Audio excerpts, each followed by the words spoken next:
and it's from Asanga. And Asanga asks, the Sri Lankan government officials have been part of many Chinese training programs, and Chinese expansion from Belt and Road projects is visible in Sri Lanka.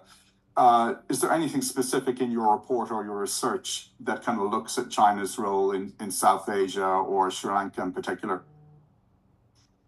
I think this is where, I would add my, if I were, to be giving U.S. Policymakers, why they should be worried about this. My second point were to be, when China, through these training programs and amongst other things, builds better relations and have these countries look at China as someone they really want to work with, China is able to build inroads into strategic sectors and infrastructure that, further down the line, especially when relations with the United States isn't great, these are assets for China in whatever, circumstances, whatever situation it is.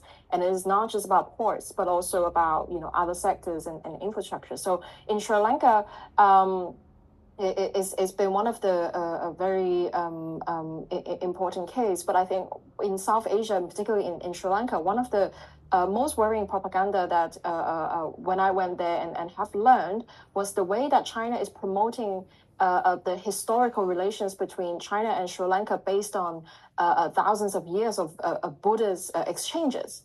And Sri Lankans genuinely think, and that's based on only my interaction, this needs to be more substantiated, obviously, with real research, is that Sri Lankans genuinely believed that China was a Buddhist country. And this is based on that, they think it's great, to have stronger relations with China. Now, where do these narratives come from? Because obviously, we know this isn't true. The Sri Lankans are not talking about Tibet. They're no longer talking about Tibet and the way that Buddhists are treated in China. And I think this is where, the implications of these narratives are not just about, the promotions, but also about, it shows exactly what China wants to get out of the relationship. And in Sri Lanka's case, Sri Lanka no longer talking about Tibet is actually one of the very strategic goal, I would say, beyond the port.